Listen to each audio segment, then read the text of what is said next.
Bonjour, me voici à la fin de cette assemblée des assemblées à Commercy avec le porte-parole et un des organisateurs de cet événement. Donc je vais le laisser se présenter. Donc je m'appelle Steven, j'ai 28 ans, je suis éducateur spécialisé gilet jaune depuis le début du mouvement à Commercy. Comment vous est venue cette initiative de faire une AG des AG et comment vous avez été sélectionné? Vous étiez les seuls à vouloir faire ça ou il y en avait d'autres et vous avez été retenus? Nous, on avait fait un premier appel en fait à fonctionner partout sur le territoire en assemblée parce que c'était l'expérience qu'on faisait nous et ça nous paraissait important de le partager et ce qui nous semblait le plus légitime parce que tout le monde pouvait discuter et décider ensemble des actions à mener, etc. Et donc on a publié un appel sur internet qui avait été largement relayé, à 300 000 vues passées sur différents sites internet. Et donc voilà, il y a eu un certain succès et donc on s'est dit pourquoi pas faire l'assemblée des assemblées. Donc on a fait un deuxième appel, on a rédigé un deuxième appel, on l'a publié et on a invité les gens à s'inscrire. Et voilà, il y a eu pareil un certain mouvement autour et les gens se sont inscrits au fur et à mesure et il y avait il y avait une vraie volonté de coordination. Après les gens, ils n'ont pas validé nous, sélectionné nous. Je pense que c'est l'idée en fait. Peut-être que moi je n'avais pas entendu parler avant, des coordinations il y en avait plein, mais souvent par le haut. Et là la proposition de faire une coordination par le bas, démocratique avec des assemblées locales, je pense que c'est l'idée qui a été validée et c'est ça qui est resté et c'est pour ça qu'on peut dire qu'on a été sélectionné. Comment expliquez-vous ce fonctionnement en général et plus précisément par rapport aux délégués et aux observateurs? Sur la question. Comment vous expliquez en général le fonctionnement ouais.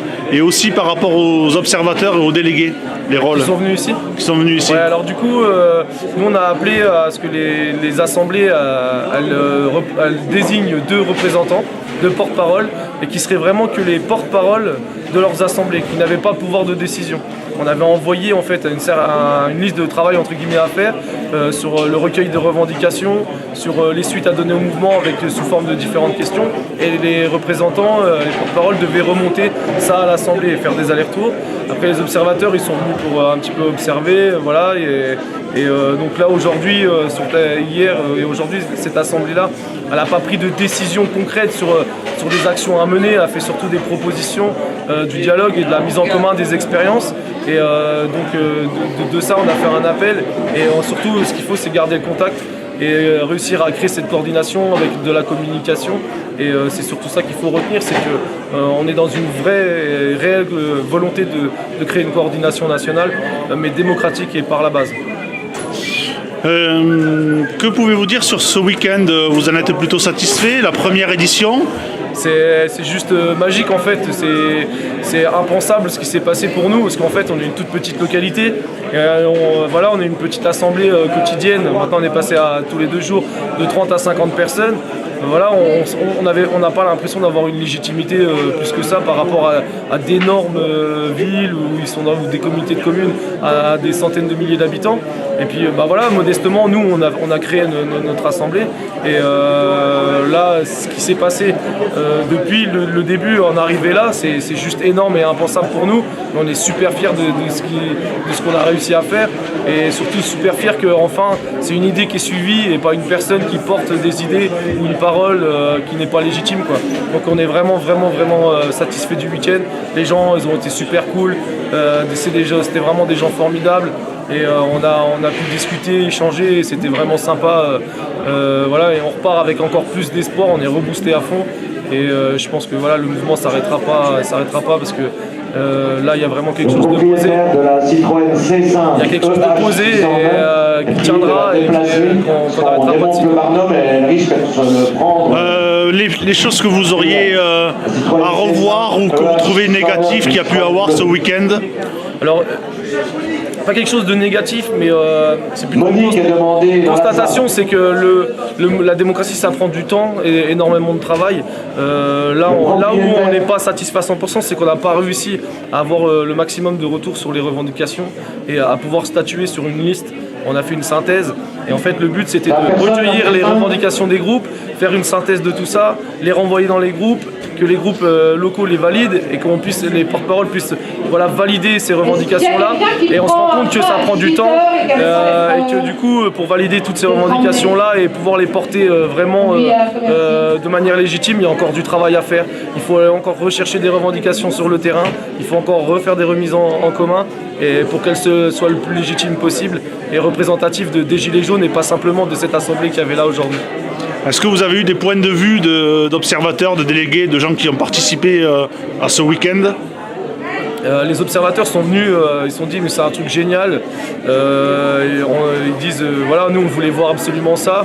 Au début on avait un peu de mal à comprendre l'engouement parce que là c'est pas grave, même si on peut pas participer, on peut pas parler, c'est pas grave, on veut juste voir comment ça se passe. C'est génial votre initiative et tout.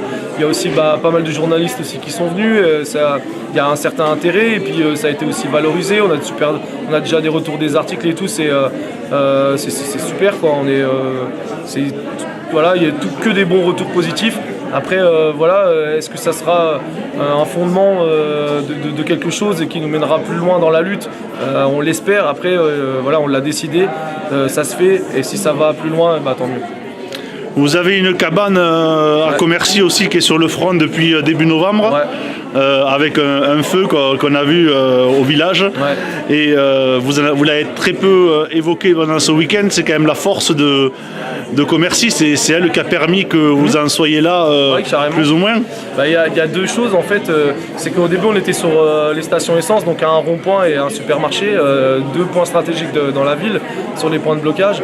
Et en fait, il y a eu deux choses déterminantes, c'est qu'à un moment donné, ça c'est l'histoire, en fait, si on en est là aujourd'hui, c'est qu'on a eu une panne de micro.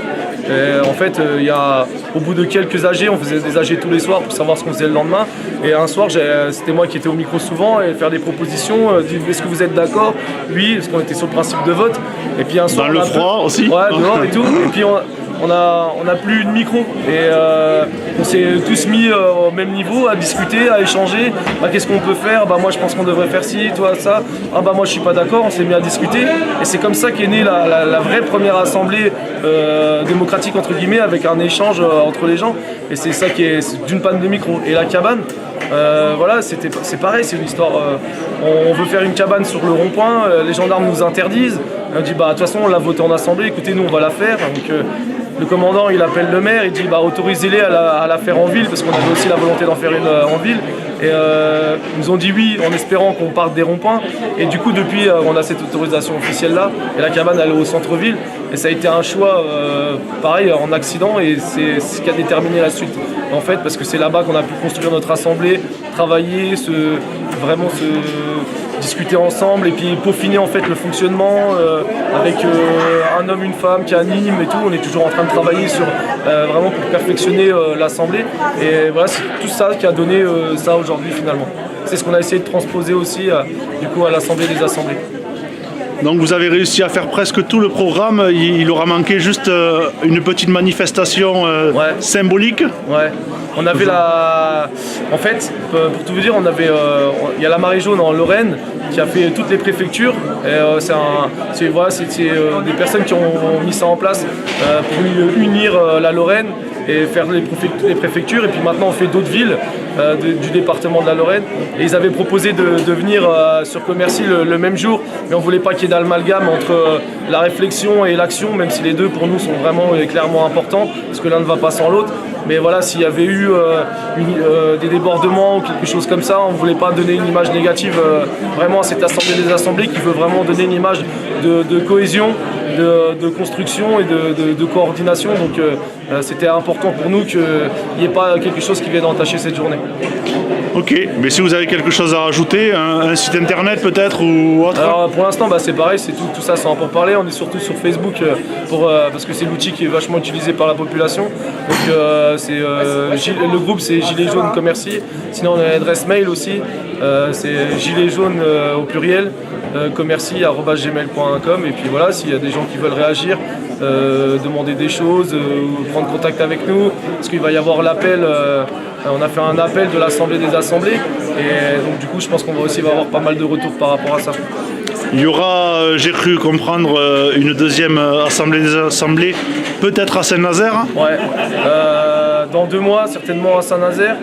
Dans 1 mois, s'il y a une autre localité qui est en capacité de l'organiser. Bien sûr que nous, on va pas lâcher le truc, on donnera un coup de main. Je pense que c'est vraiment ça, c'est dire qu'on est ensemble dans cette lutte et que quoi qu'il se passe, il va falloir la construire. Et donc ouais, Saint-Nazaire, et c'est symbolique parce qu'eux, ils sont avancés pas mal au niveau de l'occupation de la maison du peuple. Et donc ils ont fait un appel eux aussi à créer ça, des maisons du peuple partout. Parce que c'est ça qui est important, c'est d'avoir un point fixe, un point de rencontre qui permet de s'organiser. Et pour le coup, ouais, voilà, eux, sur un terme en dur, où c'est possible de s'auto-gérer, eux, ils sont vraiment avancés. Et des lieux comme ça, c'est super et ça doit se multiplier. Merci, bonne continuation et au plaisir. Ouais.